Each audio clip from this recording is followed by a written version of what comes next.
issue, okay, tungkol sa korupsyon, ang tanong sa kanya ay tumawa-tawa siya. Bakit siya natatawa? Kasi bangag siya.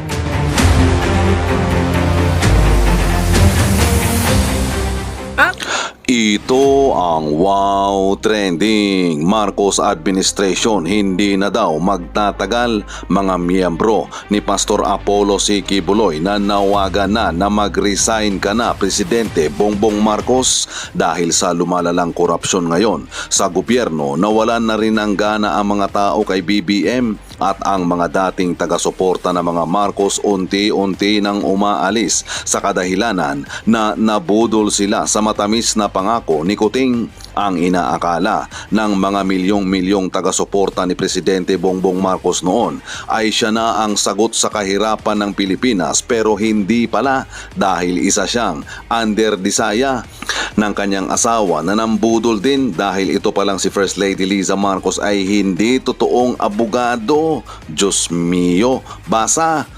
Dahil bangag nga itong si BBM, binulyawan daw di umano ni Liza Tanas sa Australia, at dahil nga daw sa sobrang takot ng mga taga-suporta ng dating presidente na si former President Rodrigo Roa Duterte at ang taga-suporta ni Pastor Apollo C. Quiboloy, abay nagdagdag daw ng PSG sa Malacanang, at ang sigaw ng mga nagrarally, resign BBM, resign BBM, wag nang ipilit ang sarili. Kung hindi naman kaya, wag mong idamay kami sa pagiging bangag mo at mahinang presidente. At dahil nga naipit si Presidente Bongbong Marcos sa interview niya sa Australia, ito ang komento ng mga netizen. Former President Rodrigo Roa Duterte, the best in answering interviews, even the critics was blunted by his words. Si BBM is always bangag at inutil. Dahil sa latest na interview ni Presidente Bongbong Marcos sa Australia, hindi makapag-focus at patawa-tawa lang. Kaya sabi ng nag-interview, bakit ka tumatawa? Na seryoso ang mga tanong ko. BBM just put himself in a shameful manner when he was laughing at the question of the reporter. Nakakahiya that even she asked why he was laughing at a serious question. What a shame. Para makabawi sa mamamayan, si BBM ay mag-voluntary resign na lang siya, at kung pagagalitan naman siya ni First Lady Liza Ahas, sabihin niya na ayaw niya na. Ayaw ko na din dahil sa iyo, First Lady Liza. Di ko alam kung saan ako lulugar. Ibigay na kay BP Sara ang panunungkulan. Ang patawa-tawa niya, dyan mo maintindihan na bakit siya tinatawag na bongit. Siya sa mga kapatid niya, very unfeeling na ito. History repeat itself during the late strongman Ferdinand E. Marcos, when the Iron Lady Imelda R. Marcos just do the same, partying in Malacanang where their fellow Filipinos dies in hunger. Hindi na tayo natuto sa nakaraan. Alam naman ng mundo ang kasaysayan, but here binuto pa rin. Si history repeat itself. It's all done. Filipinos voted for Marcos to be the president of the Philippines. The solution, everyone should pull together and kick this money grabber government BR Malacanang Palace. People's power is the only solution to get them out of the power. Out from Malacanang Palace, like father, like son. Take care, Madam Maharlika. You are the hope of the Filipinos. Our kababayan, your voice, your analogy is helping the Filipino to wake up. Guilty yan kasi tumatawa, nag-iisip ng isasagot para hindi halata. Daig pa siya ng grade 1 sa pagsagot, like doon sa ambush interview na kung nagda-drugs ba siya. Tawa lang siya, kaya pala palusot lang niya lagi, wag patulan daw ang issue. Yun ay dahil hindi siya marunong sumagot ng totoo, dahil puro kasinungalingan lang ang gawa. Lang hiya sa taong bayan. And now, Marcos Jr. binulyawan ni Liza Tanas. Dito tayo dadako ngayon. Pinakabonggang-bonggang pasabog.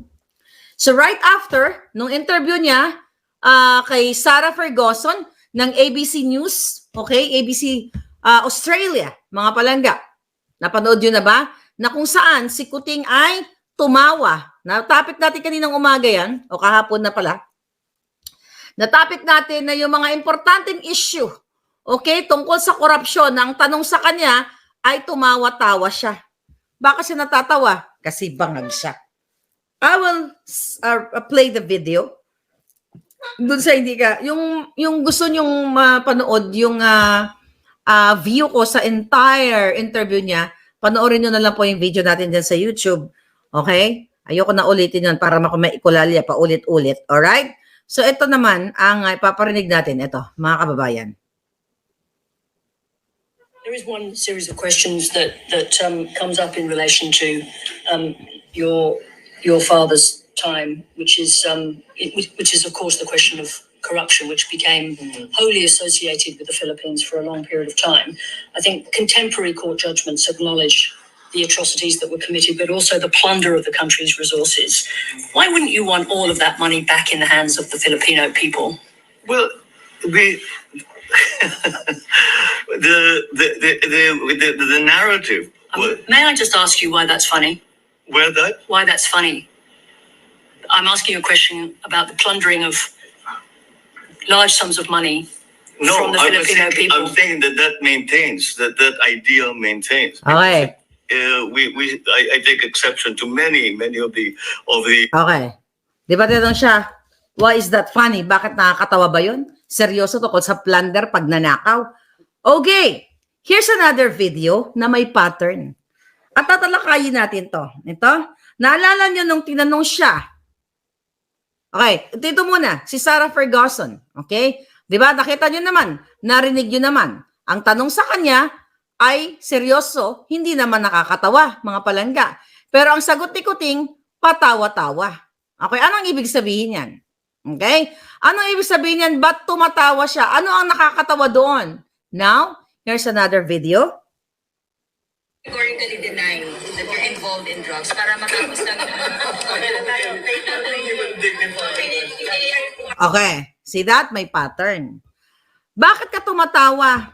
Okay? It just so happened na yung sa ABC, sa Australian reporter from Sarah Ferguson, yung tanong sa kanya, kumbaga itong interviewer ay hindi nasungal-ngalan ng pera ng payola.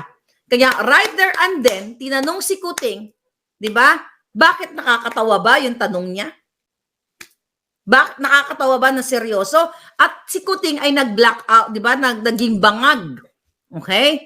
Ngayon, dun sa isang video na pinakita ko sa inyo, na tinanong siya dun sa sinabi ni Pangulong Duterte na kung nagpupulburon ba siya. Anong ibig sabihin? Tumawa siya. Nag-insist ba ang local media na nagsabi, Mr. Kuting Jr., bangag na bangag, ano po ba ang nakakatawa sa tanong namin na kung nagpupulburon ka? Napakadali lang ng tanong, yes or no. Kung ikaw ay nagpupulburon o hindi ka nagpupulburon, sasagutin mo ng tama, no, hindi ako nagpupulburon. Mga palangga. Oh, ngayon, doon sa mga kapapasok lang, i-play mo na tayo si Maiksi lang eh. Ulitin natin uli ah. Ay, wait. Categorically deny that you're involved in drugs para matapos lang.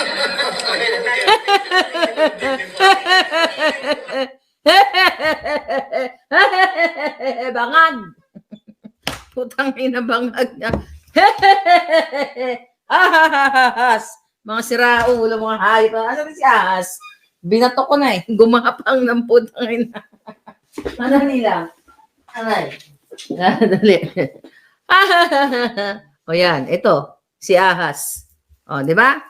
Gumapang ng jutang ginina. Akita ba yung buli ko doon? Akita yung buli ko. Okay. Nagdroga ka ba? Okay. What is that sign? Okay. Ano ang sign niyan, mga palangga?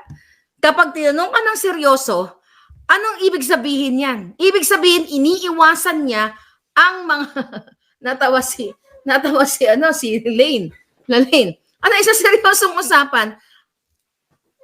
Yan ay manifestation ng isang sinungaling pagsasalarawan na iniiwasan niya o ina-avoid niya ang mga seryosong usapin o seryosong katanungan na answerable by yes or no.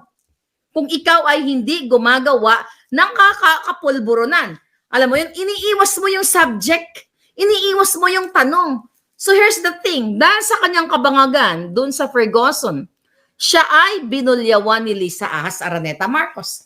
You know what, mga kababayan?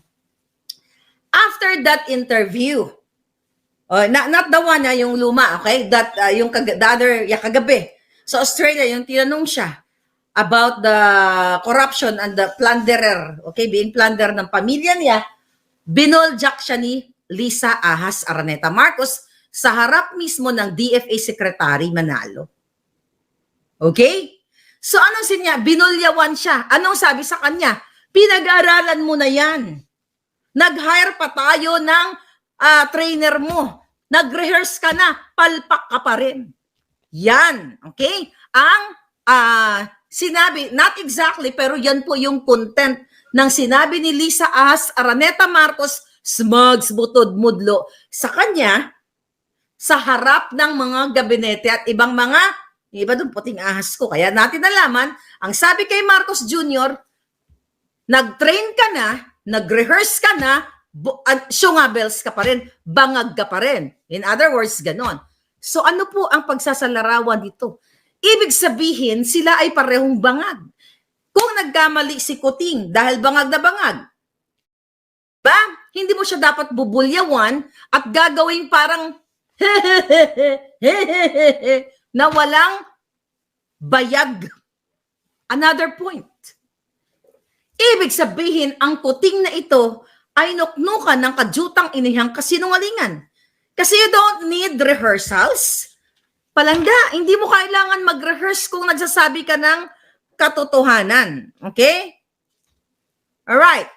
Kung nagsasabi ka ng katotohanan, mga palangga, hindi mo kailangang mag-rehearse. Kasi galing yan sa puso mo. Bakit ka magre-rehearse? Bakit ka mag-hire? Okay? Bakit ka mag-hire ng trainer mo para turuan kang sumagot? Ibig sabihin, bangag ka. Diba? Bangag ka. Bakit kailangan mong bakit kailangan mag-hire si Lisa Smugs? You know what I mean? So ngayon, binulyawan siya ng bonggang-bongga doon sa Australia. Mga palangga, pinahiya siya. Kasi nga naman, wala namang hiya si Lisa Smugs doon sa mga nakarinig sa kanya. Kasi nga naman, alam ng even the PSG, even yung mga nakapaligid, alam nilang under the saya o first gentleman o walang bayag talaga si Kuting. Kaya binulyawan siya sa Australia, mga palangga. Alright? Yan ba ang presidente ninyo? Presidente ninyong bangag na bangag. Bakit si Lisa ang nagsisigaw doon? Si Lisa ang nagpanalo sa kanya. Dahil again, nakipagsabuatan siya sa Smart Magic. So, alam nyo na, wala silang pakialam, alright? Ano ba tong title natin? Nagdagdag ng PSD. Walang pakialam si Lisa Ahas na bulyawan niya si Kuting. Okay? Wala siyang pakialam, mga kababayan, kahit nandoon ang kanyang mga cabinet secretaries kasi ang cabinet secretaries na ay mga julul din. Na utu-uto, na trilyo-utu-uto, nakikinabang sa kaba ng bayan. So kahit nakikita ng PSG, nakikita nila na si Lisa ay naghuhuramentado doon, na sinabihan si Kuting na nag-rehearse ka na, nag-hire pa tayo ng trainer, tatanga-tanga ka pa rin, o bubulol-bulol ka pa rin, babangag-bangag ka pa rin. So ibig sabihin nga, itong mga ipinapakita ni Kuting, number one, avoidance. Okay? Avoidance of the topic, of the subject na tinatanong sa kanya, ano sabi niya, di ba? Tama ba yun? Bangagang putang ina. Sagutin mo at walang nakakatawa doon. So yun, binulyawan ng hayop na yan. So, makikita mo na consistent ang deception na ginagawa ng gobyernong ito. Consistent ang kanilang kasinungalingan. Another thing, walang consistency sa kanyang mga binitawang salita, sa mga pangako. You all know that. So again, eto nga kako, ang sinasabi ko sa inyo, na hindi sila consistent sa kanilang mga pangako kasi in the first place, binudol tayo. So bilang sinungaling, bilang isang nuknukan ng sinungaling, lahat ng pinapakita sa atin, pawang script lang. Imagine mo, nag-hire pa ng trainer para sa pagsagot niya. Ulit-ulitin ko. Kung galing sa puso mo, sasagot ka o interviewin ka. Kung galing sa puso mo, mga palangga, ang sinasabi mo at katotohanan, hindi mo kailangan ng practice. Hindi mo kailangan ng trainer. Kasi kusa yan. Lalabas yan sa bunganga mo at magkoconnect yan coming from your heart, dediretso sa brain mo. Di ba? Well, magsisignal ang brain mo. 'Di ba? Na ito yung sasabihin mo kasi ito yung nangyari. Ito yung totoo. Ito yung nararamdaman ko. Pero pag sinungaling ka, katulad ni Kuting, na may trainer at may rehearsal, magbubuhol-buhol ang kanyang kasagutan. So ano pa mga eksenang dyan? Nakita niyo naman sa kanyang mga galawan, mga palangga, hindi nga, di ba, doon sa interview ko na pinakita ko sa inyo, hindi siya tumitingin sa mga interviewers, sa mga reporter. Walang eye contact. Ano sabi niya? Sir, ano mo sabi ng reporter? Sir,